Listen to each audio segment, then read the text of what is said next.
कि बीजेपी ने अपने दम पर सरकार बनाई है, सहयोगी रहे साथ तो भी ठीक है, ना रहे तो भी ठीक है। और जाहिर सी बात है, जयंत चौधरी को जिस तरीके से मीरापुर सीट दी गई है और उस पर भी जयंत चौधरी ने अपने सिंबल पर तो कह सकते हैं प्रत्याशी उतार रहे हैं, लेकिन वो प्रत्याशी बीजेपी का है। और ऐसे में बड़ा सवाल होता है कि आखिर जो आरएलडी के कार्यकर्ता है, जो कई सालों से मेहनत कर रहे हैं, जो आरएलडी के नेता है, उनका क्या दायित्व है, उनका क्या काम रहेगा इस पूरे। जिस तरीके से जयंत चौधरी ने ये निर्णय लिया है कि जो सिंबल होगा वो आरएलडी का होगा, लेकिन जो प्रत्याशी होगा वो बीजेपी का होगा, तो इससे कार्यकर्ताओं का जो एक मनोबल होता है वो टूटता है और जो उम्मीद होती है वो कहीं ना कहीं टूटती है। तो जाहिर सी बात है, जयंत चौधरी को इस फैसले पर दोबारा कह सकते हैं चिंतन मंथन करने की जरूरत है कि भाई, जब आप बीजेपी प्रत्याशी को चुनाव में मौका देंगे तो फिर आपके साथ कार्यकर्ता क्यों जुड़ेंगे, आपके कार्यकर्ता आपके लिए। नमस्कार, मैं नाज़मीन खान और आप देख रहे हैं SPN 9 news. Bharatiya Janata party ने हरियाणा विधानसभा चुनाव के बाद उत्तर प्रदेश में भी साबित कर दिया है कि अकेले अपने दम पर ज्यादा सीटों पर जीत दर्ज कर सकते हैं। अकेले अपने दम पर हम विपक्षी पार्टियों को मुंहतोड़ जवाब दे सकते हैं और यही तस्वीरें जो उत्तर प्रदेश में नजर आ रही हैं, बगावत का कारण बन सकती हैं। भारतीय जनता पार्टी ने 7 विधानसभा सीटों के उपचुनावों को लेकर प्रत्याशियों का ऐलान कर दिया है। 9 विधानसभा सीटों पर उपचुनाव होने हैं। एक सीट मीरापुर विधानसभा सीट पर आरएलडी चुनाव लड़ती हुई नजर आएगी, मजबूरन, क्योंकि भारतीय जनता पार्टी ये सीट भी देने के लिए तैयार बिल्कुल नहीं थी। जहां जयंत चौधरी की पार्टी को एक सीट पर सिमटाया तो गया, तो वहीं दूसरी तरफ निषाद पार्टी के जरिए संजय निषाद को निराश किया गया। संजय निषाद जहां 2 से 3 सीटों की मांग करते हुए नजर आ रहे थे, वहीं भारतीय जनता पार्टी ने उनकी खाते की सीट मझवा विधानसभा सीट देने से भी इनकार कर दिया और मझवा विधानसभा सीट से भी भारतीय जनता पार्टी ने प्रत्याशी उतार दिया है। लेकिन सबसे बड़ी वजह तो जयंत चौधरी की पार्टी में बनती हुई नजर आ रही है, क्योंकि जयंत चौधरी की पार्टी में बगावत शुरू हो गई है। जयंत चौधरी की पार्टी की तरफ से विरोध प्रदर्शन किया जा रहा है, दर्शाया जा रहा है उत्तर प्रदेश में कि हम नाराज हैं भारतीय जनता पार्टी के फैसले से। हम नाराज हैं कि भारतीय जनता पार्टी ने मीरापुर विधानसभा सीट आरएलडी को दी, लेकिन अपनी ही पार्टी के चेहरे को चुनाव लड़ने के लिए उतार दिया।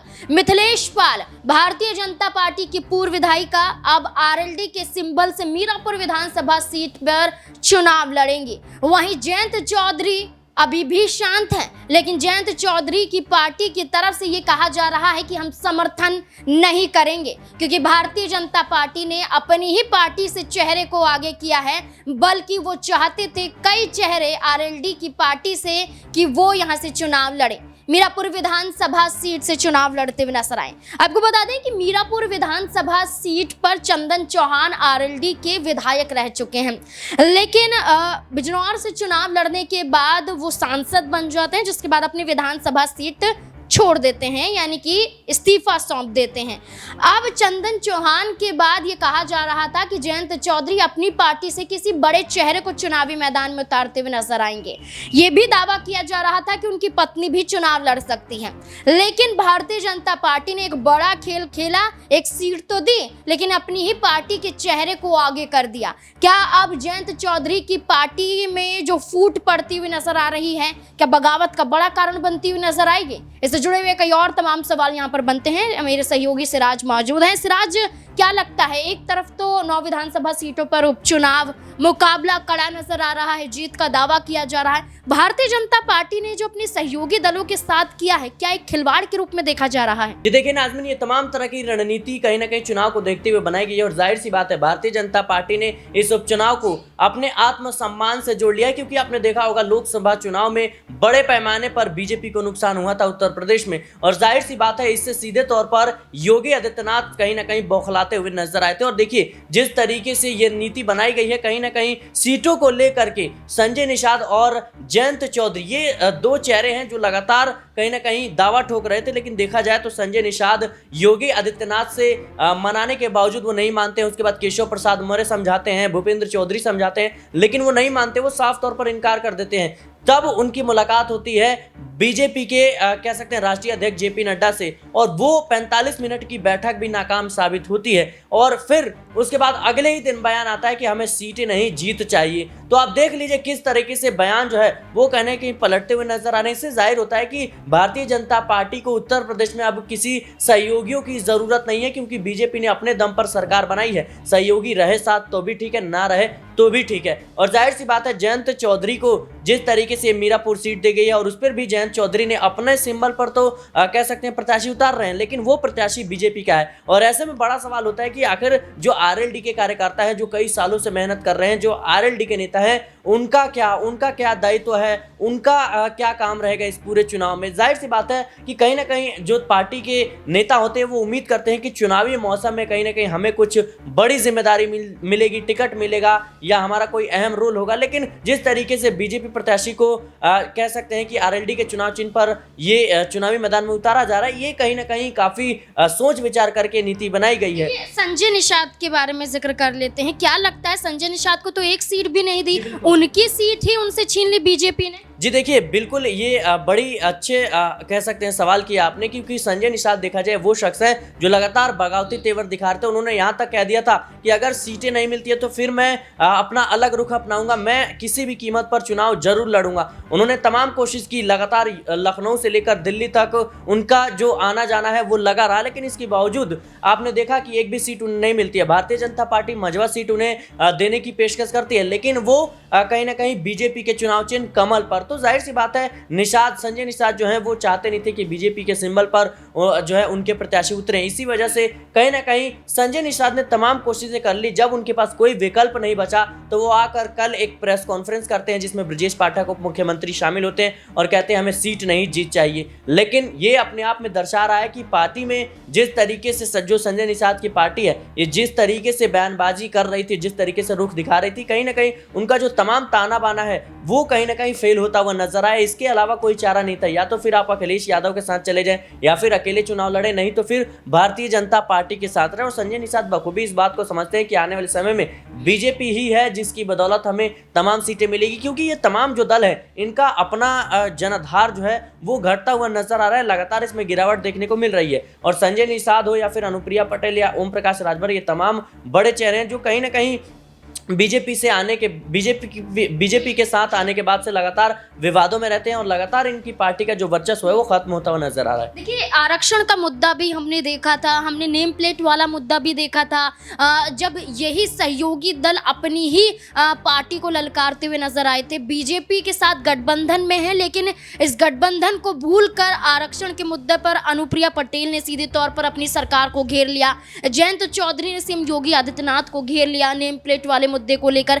इसके अलावा आप ये देखेंगे कि जयंत चौधरी समाजवादी पार्टी से अलग हटकर भारतीय जनता पार्टी संग जैसे जुड़े हैं, भारतीय जनता पार्टी जयंत चौधरी को अपने ही इशारों पर नचाती हुई नजर आ रही है।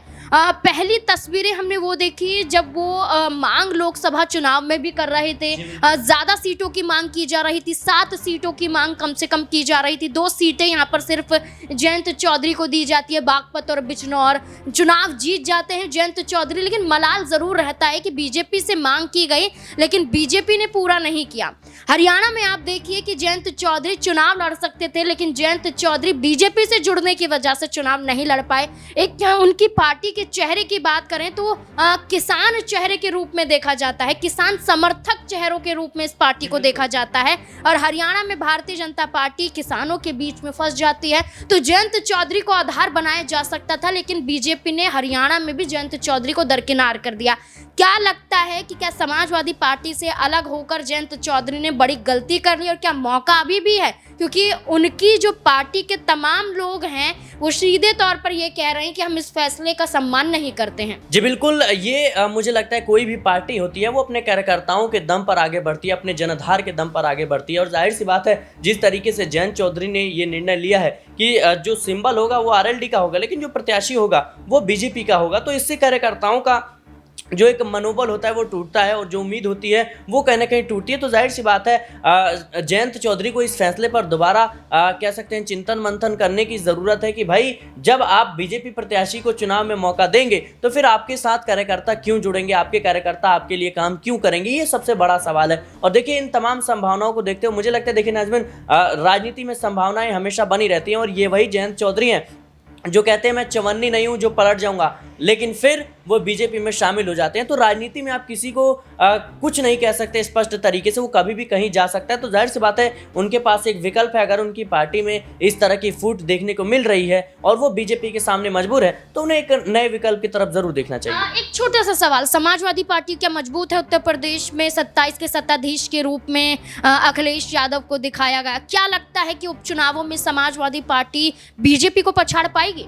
जी देखिए, ये कह सकते हैं कि जनता का जनादेश होगा जो जवाब देगा, लेकिन मुझे लगता है कि समाजवादी पार्टी लोकसभा चुनाव के बाद से जरूर कह सकते हैं उसका आत्मविश्वास बढ़ा है और मजबूती उसने हासिल की है। और इसमें कोई दो राय नहीं है कि वो उपचुनाव में भी कहीं ना कहीं बेहतर प्रदर्शन कर पाएगी। और साल 2027 के विधानसभा चुनाव को कहीं देखते हुए समाजवादी पार्टी ने बड़े पैमाने पर तैयारी शुरू कर दी है। देखिए बिल्कुल, अगर हम मीरापुर विधानसभा सीट की बात करें तो मुस्लिम बहुल्य सीट मानी जाती है। समाजवादी पार्टी के तहत, बसपा के तहत, असपा के तहत और एआईएमआईएम के तहत भी मुस्लिम चेहरे को चुनावी मैदान में उतारा गया है। लेकिन भारतीय जनता पार्टी ने आरएलडी को ये सीट देकर मिथिलेश पाल को चुनावी मैदान में उतार दिया। मिथिलेश पाल 2012 से पहले मुरैना विधानसभा सीट से चुनाव जीतते हुए भी नजर आई थी और विधानसभा चुनाव जीतने के बाद देखा जाए तो मिथिलेश पाल कहीं गुम सी दिखाई दी। लेकिन भारतीय जनता पार्टी ने इस चेहरे को फिर से उभारा है और विधानसभा के उपचुनाव में उतार दिया है। देखना होगा कि क्या जयंत चौधरी की पार्टी के लिए मिथिलेश पाल मुश्किलें खड़ी करते हुए नजर आएंगी या फिर जयंत चौधरी ऐसे ही भारतीय जनता पार्टी से अपने गठबंधन को बरकरार रखेंगे। इस पूरे मुद्दे को लेकर आपकी क्या राय है? कमेंट सेक्शन में जरूर बताएं। देखते रहें SPN9 न्यूज़। धन्यवाद।